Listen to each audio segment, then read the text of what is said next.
ਮੋਦੀ ਨੂੰ ਇਸ ਗੱਲ ਦਾ ਪਤਾ ਆ ਵੀ ਜਿਹੜਾ ਸਾਡਾ ਸਿਧਾਂਤ ਹੈ, ਜਦੋਂ ਕਰੋਨਾ ਵਾਇਰਸ ਆਇਆ ਤੇ ਲੰਗਰ ਦੇ ਨਾਮ ਦੇ ਉੱਤੇ ਸਾਰੇ ਵਰਲਡ ਦੇ ਵਿੱਚ ਜੇ ਜੈ ਜੈਕਾਰ ਹੋਈ ਤੇ ਸਿੱਖ ਦੀ ਹੋਈ ਹੈ। ਕਰੋਨਾ ਵਾਇਰਸ ਦੇ ਵਿੱਚ ਜੇ ਗੱਲਾਂ ਹੋਈਆਂ ਤੇ ਸਿੱਖ ਦੀ ਹੋਈਆਂ, ਆਬਾਦੀ 2% ਆ ਤੇ ਜਿਹੜੀ ਉਹਨਾਂ ਦੀ ਜੈ ਜੈਕਾਰ ਆ ਉਹ 100% ਹੈ। ਆਪਣੇ ਘਰਾਂ ਦੀ ਪਰਵਾਹ ਨਹੀਂ ਕਰਦੇ ਵੀ ਆਪਣੇ ਘਰ ਵਿੱਚ ਦਾਣੇ ਭਾਵੇਂ ਘੱਟ ਵੀ ਹੋਣ, ਪਰ ਹਰ ਇੱਕ ਘਰ ਦੇ ਵਿੱਚ ਤੁਸੀਂ ਜਾਓ ਤੇ ਇੱਕ ਬੋਰੀ ਜਿਹੜੀ ਆ ਕਿਸਾਨ ਵੀਰ ਨੇ ਲੰਗਰ ਵਾਸਤੇ ਰੱਖੀ ਹੁੰਦੀ ਆ। ਇਹ ਸਾਡੇ ਸਿਧਾਂਤ ਤੋਂ ਡਰਦੇ ਨੇ, ਘਬਰਾਉਂਦੇ ਨੇ ਵੀ ਇਹਨਾਂ ਦਾ ਸਿਧਾਂਤ ਜਿਹੜਾ ਕਾਇਮ ਹੋ ਗਿਆ ਤੇ ਇਹਨਾਂ ਦਾ ਨਾਮ ਜਿਹੜਾ ਸਾਰੇ ਸੰਸਾਰ ਤੇ ਚੱਲਿਆ ਨਾ ਜਾਵੇ। ਸਰਕਾਰ ਜਿੱਥੇ ਗੱਲ ਵੀ ਕਰ ਰਹੀ ਹੈ ਉੱਥੇ ਨਾਲ ਇਹ ਗੱਲ ਦੀ ਤਿਆਰੀ ਕਰ ਰਹੀ ਹੈ ਕਿ ਜੇ ਅਸੀਂ ਜਿਹੜੀ ਆਫਰ ਕਰਾਂਗੇ ਨਾ ਮੰਨੀ ਗਈ ਤੇ ਆਪਾਂ ਸਖਤੀ ਕਰਨੀ ਹੈ। ਮੈਨੂੰ ਲੱਗਦਾ ਜਿਹੜਾ ਸਾਡਾ ਅੰਦੋਲਨ ਚੱਲ ਰਿਹਾ ਉਹਦੇ ਵਿੱਚ ਕੁਝ ਲੋਕ ਜਾਂ ਕੁਝ ਤਾਕਤਾਂ ਹੋ ਸਕਦਾ ਹੈ ਹਾਈਜੈਕ ਕਰਨ ਦੀ ਕੋਸ਼ਿਸ਼ ਕਰਨ। ਸਾਨੂੰ ਕਿਸਾਨੀ ਮਸਲੇ ਤੇ MSP ਦੇ ਉੱਤੇ, ਕੰਟਰੈਕਟ ਫਾਰਮਿੰਗ ਦੇ ਵਿੱਚ MSP ਮਿਲੇ ਜਾਂ ਬਿਜਲੀ ਫ੍ਰੀ ਵਾਲਾ ਜਿਹੜਾ ਮਸਲਾ ਆ ਉਹ ਹੈ, ਜੋ ਮੇਨ ਸਾਡੇ ਮਸਲੇ ਆ ਉਹਦੇ ਤੇ ਟਿਕੇ ਰਹੋ। देखो मान लो अगर कानून वापस हो जाता है ਤਾਂ ਵੀ ਸਾਨੂੰ MSP ਦੀ ਗਾਰੰਟੀ ਥੋੜਾ ਮਿਲ ਰਹੀ ਹੈ। ਸਾਨੂੰ ਤਾਂ ਇਹ ਹੈ ਕਿ ਕਾਨੂੰਨ ਤੁਸੀਂ ਸਾਫ਼ ਠੀਕ ਕਰ ਦਿਓ ਤੇ MSP ਦੀ ਗਾरंटी ਦਿਓ। जिस गुजरात मॉडल की बात करते हैं वहां तो पानी बेचना सिखाया लोगों ने, पंजाब ने तो खाना फ्री खाना सिखाया।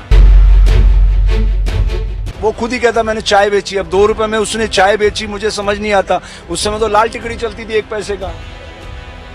जिस जमाने की वो चाय बेचने की बात कर, वो तो पहले MA करता बाद में BA करता है। ऐसे महान आदमी की बात करके मैं अपना समय जाया नहीं करता।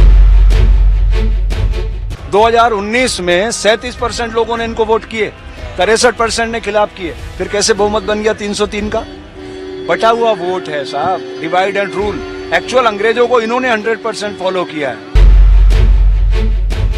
ये BSNL को इन्होंने खत्म कर दिया। सारी सरकारी एजेंसियां जो इतनी मेहनत से तैयार की गई थी सबको खत्म कर दिया। मैं विचारधारा के स्तर पे देश से प्यार करता हूं। ਗੁਰਪ੍ਰੀਤ ਸਿੰਘ ਮਨੀ ਮੌਜੂਦ ਨੇ।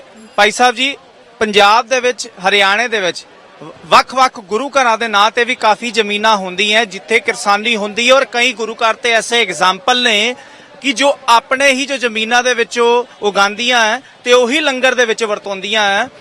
ਇਹਨਾਂ ਕਾਨੂੰਨਾਂ ਨੂੰ ਲੈ ਕੇ ਤੁਸੀਂ ਕੀ ਕਹਿਣਾ ਚਾਹੋਗੇ? ਉਹਨੇ ਹਰਚੰਦਨ ਜੀ ਕਿਹਾ ਕਿ ਭਾਰਤ ਦਾ ਜਿਹੜਾ ਕਿਸਾਨ ਹੈ ਉਹ ਰਿਣ 'ਚ ਜਨਮ ਲੈਂਦਾ ਹੈਗਾ, ਕਰਜ਼ੇ 'ਚ ਜਨਮ ਲੈਂਦਾ ਤੇ ਕਰਜ਼ੇ ਤੇ ਵੀ ਚਲਾ ਜਾਂਦਾ, ਔਰ ਅਗਲੀ ਪੀੜ੍ਹੀਆਂ ਦੇ ਵਾਸਤੇ ਉਹਨੂੰ ਜਿਹੜਾ ਹੈਗਾ ਹੈਂਡ ਓਵਰ ਕਰ ਜਾਂਦਾ। ਤੁਸੀਂ ਕੀ ਕਹਿਣਾ ਚਾਹੋਗੇ? ਤੁਸੀਂ ਵੀ ਇੱਕ ਕਿਸਾਨੀ ਦੇ ਖੇਤਰ ਨਾਲ ਜੁੜੇ ਹੋ।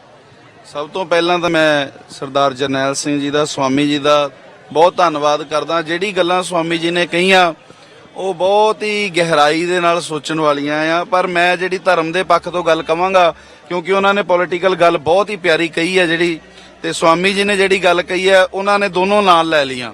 ਮੈਂ ਧਰਮ ਦੀ ਗੱਲ ਕਰਦਾ ਆ ਕਿਉਂਕਿ ਮੋਦੀ ਨੂੰ ਇਸ ਗੱਲ ਦਾ ਪਤਾ ਆ ਵੀ ਜਿਹੜਾ ਸਾਡਾ ਸਿਧਾਂਤ ਹੈ, ਜਦੋਂ ਕਰੋਨਾ ਵਾਇਰਸ ਆਇਆ ਤੇ ਲੰਗਰ ਦੇ ਨਾਮ ਦੇ ਉੱਤੇ ਸਾਰੇ ਵਰਲਡ ਦੇ ਵਿੱਚ ਜੇ ਜੈ ਜੈਕਾਰ ਹੋਈ ਤੇ ਸਿੱਖ ਦੀ ਹੋਈ ਆ। ਜੇ ਸਾਰੇ ਵਰਲਡ ਦੇ ਵਿੱਚ ਕਰੋਨਾ ਵਾਇਰਸ ਦੇ ਵਿੱਚ ਜੇ ਗੱਲਾਂ ਹੋਈਆਂ ਤੇ ਸਿੱਖ ਦੀ ਹੋਈਆਂ, ਆਬਾਦੀ 2% ਆ ਤੇ ਜਿਹੜੀ ਉਹਨਾਂ ਦੀ ਜੈ ਜੈਕਾਰ ਆ ਉਹ 100% ਹੈ। ਕਿਉਂਕਿ ਲੰਗਰ ਦਾ ਸਿਧਾਂਤ ਆ।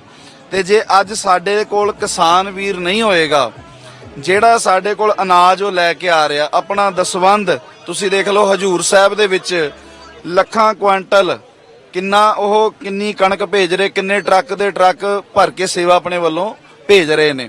ਕੇਵਲ ਹਜੂਰ ਸਾਹਿਬ ਨਹੀਂ, ਕਿੰਨੇ ਤਖਤਾਂ ਦੇ ਉੱਤੇ, ਕਿੰਨੇ ਸਥਾਨਾਂ ਤੇ ਸਾਡੇ ਕੋਲ ਵੀ ਸੰਗਤ ਦੇ ਗੁਰਦਾਸਪੁਰ ਤੋਂ, ਅੰਮ੍ਰਿਤਸਰ ਸਾਹਿਬ ਤੋਂ ਟਰੱਕਾਂ ਦੇ ਟਰੱਕ ਭਰ ਕੇ ਇੱਕ ਸਾਲ ਦਾ ਸੰਗਤ ਰਾਸ਼ਨ ਭੇਜ ਦਿੰਦੀ ਆ।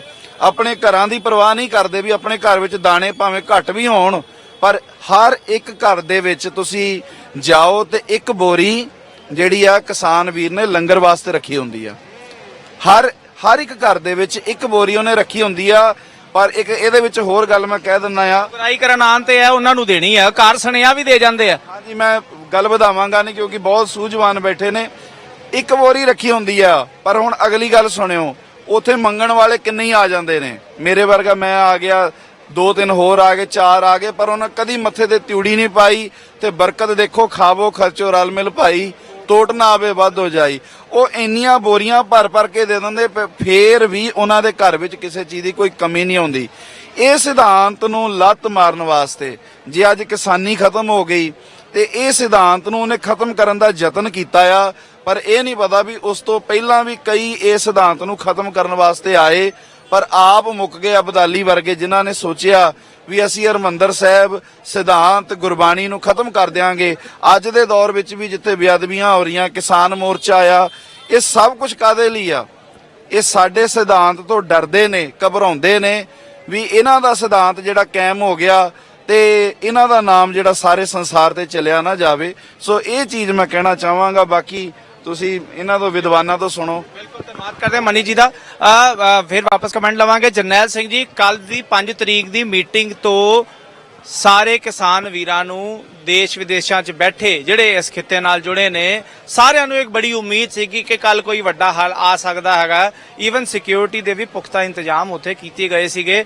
ਜੇ ਆਪਾਂ ਗੱਲ ਕਰੀਏ ਤਾਂ ਕਿਸੇ ਨੂੰ ਵੀ ਵਿਦਆਊਟ ਆਈਡੀ ਕਾਰਡ ਵਿਗਿਆਨ ਭਵਨ ਦੇ ਨੇੜਿਓਂ ਨਹੀਂ ਸੀ ਖੜਨ ਦਿੱਤਾ ਜਾ ਰਿਹਾ। ਹਰ ਚੀਜ਼ ਦੀ ਪੂਰੀ ਤਿਆਰੀ ਸੀ ਕਿ ਪਿੱਛੇ ਦੀ ਜੇ ਆਪਾਂ ਗੱਲ ਕਰੀਏ ਤਾਂ ਇੱਥੇ ਵੀ ਫੌਜ ਜਿਹੜੀ ਹੈ ਬਹੁਤ ਵੱਡੀ ਤਾਦਾਦ ਦੇ ਵਿੱਚ ਸੀਗੀ।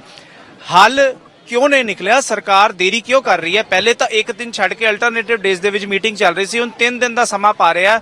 ਐਸੀ ਕਿਹੜੀ ਮਜਬੂਰੀ ਹੋ ਸਕਦੀ ਹੈ? ਅੰਦੋਲਨ ਨੂੰ ਕਿਉਂ ਲੰਬਾ ਪਾਇਆ ਜਾ ਰਿਹਾ?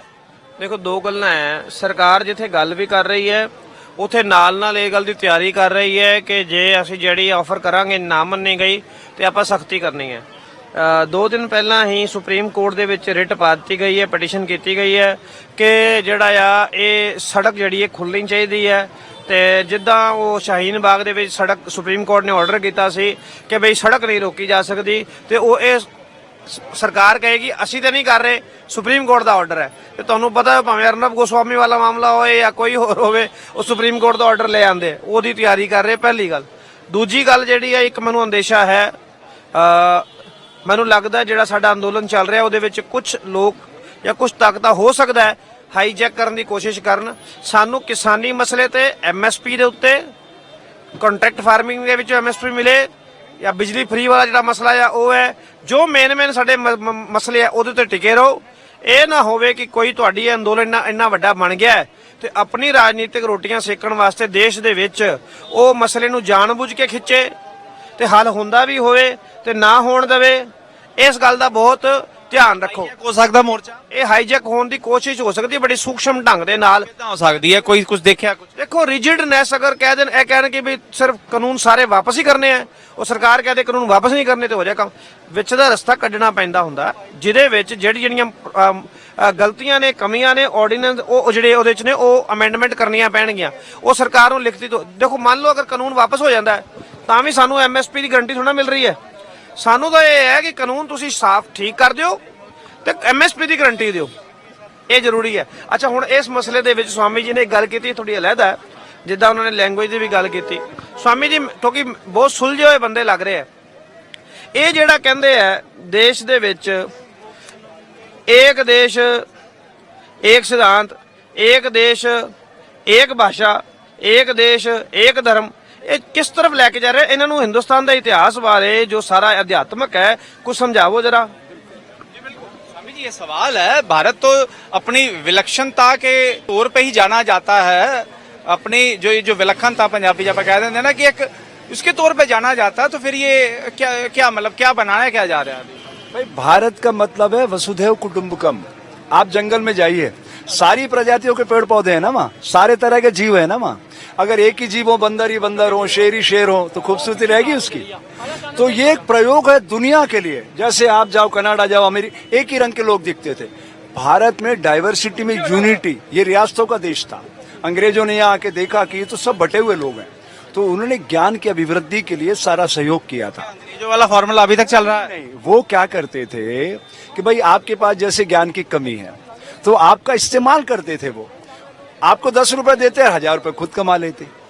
अब आप, मेरा ये कहना है, चीजें बदल चुकी है। आज देखिए आप, इस डिजिटल तकनीक का सबसे बेहतर उपयोग भारत के एक बच्चे ने किया, सुंदर पिचाई ने। 1800 करोड़ रुपए ईयरली पैकेज ले रहा है सीईओ बन के गूगल कंपनी का। 1800 करोड़ 5 करोड़ रुपए रोज की उसकी तनख्वाह एक नंबर में किसकी है भारत में? हम तो मिनिमम सपोर्ट प्राइस के लिए संघर्ष कर रहे हैं। उसने एक छोड़, ये देखो मेरे बैग, ये बैग किस चीज का बैग है? लैपटॉप का, लैपटॉप बैग है। इस लैपटॉप के सॉफ्टवेयर में उतना रिसर्च किया उसने। गूगल कंपनी ने उससे पूछा कि जब दुनिया में त्राई त्राई मची होगी, मद्दी होगी, हमारी कंपनी को आप कैसे बचाओगे? उसने वो आइडिया दिया कि उसको 1800 करोड़ रुपए ईयरली का पैकेज, 5 करोड़ रुपए रोज दे रही हूं कंपनी। ये काम भारत में एक महान शख्स ने किया, उसका नाम है डॉक्टर मनमोहन सिंह। भारत की धरती पर ऐसा अर्थशास्त्री कभी भी नहीं आया था। अर्थशास्त्री, वो जानता है कि अर्थविज्ञानी वो धुरी है जिसके आसपास सारा संसार चक्कर लगाता है। उन्होंने ओपन जनरल लाइसेंस खोला, सारी दुनिया के बड़े इन्वेस्टर भारत में आए और भारत की तकदीर और तस्वीर दोनों बदलने लगी थी। और इन महाशयों ने जब से कार्य संभाला 2014 से जीडीपी माइनस लगातार जा रही है, रोजगार खत्म, छोटी छोटी चीजों में संघर्ष। आप बताओ, बच्चे शिक्षा की फीस घटाने के लिए आंदोलन करें, और जिस गुजरात मॉडल की बात करते हैं वहां तो पानी बेचना सिखाया लोगों ने। पंजाब ने तो खाना फ्री खाना सिखाया, उन्होंने तो पंजाबी पानी बेचना सिखाया गुजरात मॉडल ने। गुजरात में मेरा एक दोस्त है मुक्तानंद, उसको गुजरात सरकार ने 268 स्कूल दिए। कितने? 268। क्या बोले कि साहब हमसे तो स्कूल नहीं चलते, स्कूल आप संभालो। बताइए आप। तो अब ये कहना चाहते हैं मंडियां हमसे नहीं चलती, आप संभालो। हाँ, यही कहानी ये है ना। सारा खेल है ना इनका, इस खेल के पीछे सारा कमर्शियल एंगल है। इनको तो देखो, उस बंदे ने तो वो खुद ही कहता मैंने चाय बेची, अब 2 रुपए में उसने चाय बेची, मुझे समझ नहीं आता। उस समय तो लाल टिकड़ी चलती थी 1 पैसे का। जिस जमाने की वो चाय बेचने की बात कर, वो तो पहले एमए करता बाद में बीए करता है। ऐसे महान आदमी की बात करके मैं अपना समय जाया नहीं करता। कैसे जीत जाता है? हाँ, अब आपके मन में ये प्रश्न आना चाहिए कि चुनाव कैसे जीत जाता है। आप एक जर्नलिस्ट है, 2019 में 37% लोगों ने इनको वोट किए, 63% ने खिलाफ किए, फिर कैसे बहुमत बन गया 303 का? बटा हुआ वोट है साहब, डिवाइड एंड रूल। एक्चुअल अंग्रेजों को इन्होंने 100% फॉलो किया है। तो आपका कहना है कि ये देश को जोड़ते नहीं है, तोड़ते हैं। फिर वही बात है, डिजिटल तकनीक का युग है ना। मैं पेटीएम से पैसा आपको ट्रांसफर कर सकता हूँ, बैंक से पैसा ट्रांसफर कर सकता हूँ, तो मत का दान क्यों नहीं कर सकता? पहली बात। 2019 में 39 दिनों तक चुनाव होते रहे, लोकसभा के हुए 39 दिनों तक। डिजिटल तकनीक का अगर हम बेहतर इस्तेमाल करते तो कितने दिन में चुनाव होना चाहिए? 10 मिनट के अंदर। डिजिटल तकनीक से हैकिंग भी तो और तेज हो सकता है। ये एक तरफ तो हम डिजिटल तकनीक, make in India, still India, सारी दुनिया भर की एडवांस टेक्नोलॉजी की बात करते हैं, लेकिन जियो वालों ने गड़बड़ कर दी तो क्या करोगे? बात यही है। अब देखिए आप, ये बीएसएनएल को इन्होंने खत्म कर दिया। सारी सरकारी एजेंसियां जो इतनी मेहनत से तैयार की गई थी, सबको खत्म कर दिया। मैं एक प्रसंगवश एक नाम लेना चाहता हूं, मेरे बहुत आदरणीय आलोक वर्मा जी। वो पहले डीजी थे तिहाड़ जेल, और उसके बाद कमिश्नर पुलिस बने, और फिर उसके बाद सीबीआई के डायरेक्टर बने।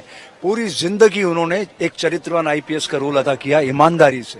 रात को 2:30 बजे उनको घर बैठा दिया राकेश को ला करके। ये राकेश अस्थाना पे अनगिनत क्रिमिनल केस हैं, अनगिनत केस। तो यहाँ भी डाल दिए किसानों। बीएसएफ का डीजी, अरे साहब, पुलिस उनकी व्यवस्था, उनकी कानून को। मेरे खिलाफ कांग्रेस सरकार ने अनगिनत मुकदमे बनाए थे, अनगिनत मुकदमे।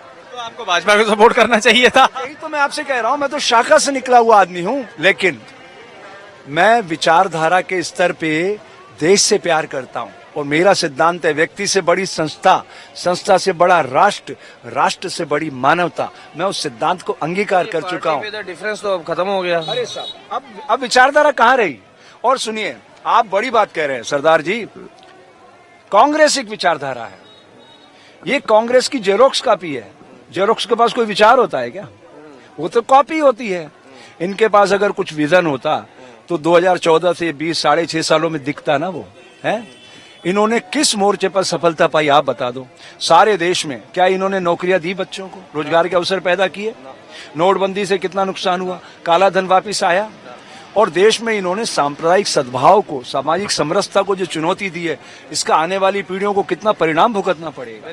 आप बताइए, अगर ये अच्छे विद्यालय खोलते और शिक्षा के मंदिरों में दुनिया की सारी लैंग्वेज का अगर ज्ञान विकसित होता, तो फिर अंधभक्त कहाँ से आते हैं? फिर वही बात है, वो बिजनेस कर रहे हैं, आईटी सेल उनका काम कर रहा है, पैसे के बल पे काम हो रहा है। भावनात्मक लोग नहीं जुड़े हुए, हम भावनात्मक लोग अलग हो गए ना उनसे। हमारे जैसे हजारों लोग अलग हो गए हैं ठीक और है। सब अलग होना चाहते हैं, उनसे कोई साथ नहीं रहना चाहता है। घूम फिर के थोड़ा सा फिर इस मुद्दे पे आ जाए। वाहेगुरु जी का खालसा, वाहेगुरु जी की फतेह। रुको रुको ऐसे नहीं, सबसे बड़ा ਭਾਈ ਸਾਹਿਬ ਵੀ ਬੈਠੇ ਨੇ ਔਰ ਸਵਾਮੀ ਜੀ ਉਹਨਾਂ ਨੇ ਬੜੇ ਵਿਚਾਰ ਕੀਤੇ ਆ, ਪਰ ਗੱਲ ਜਦੋਂ ਆ ਜਾਂਦੀ ਹੈ ਨਾ ਸ਼ਬਦ ਤੇ ਗੁਰੂ ਸਾਹਿਬ ਮਹਾਰਾਜ ਕਹਿੰਦੇ ਨੇ ਵੀ ਆਓ ਸਾਰੇ ਬੋਲੀਏ, ਨਾਨਕ ਨਾਮ ਚੜ੍ਹਦੀ ਕਲਾ, ਨਾਨਕ ਨਾਮ ਚੜ੍ਹਦੀ ਕਲਾ, ਨਾਨਕ ਨਾਮ ਚੜ੍ਹਦੀ ਕਲਾ, ਤੇਰੇ ਭਾਣੇ ਸਰਬੱਤ ਦਾ ਭਲਾ, ਤੇਰੇ ਭਾਣੇ ਸਰਬੱਤ ਦਾ ਭਲਾ, ਤੇਰੇ ਭਾਣੇ ਸਰਬੱਤ ਦਾ ਭਲਾ, ਤੇਰੇ ਭਾਣੇ ਬਸ ਇੱਥੇ ਆ ਕੇ ਗੱਲ ਮੁੱਕਣੀ ਆ। ਵਾਹਿਗੁਰੂ ਜੀ ਕਾ ਖਾਲਸਾ, वाहेगुरु ਜੀ ਕੀ ਫਤਿਹ।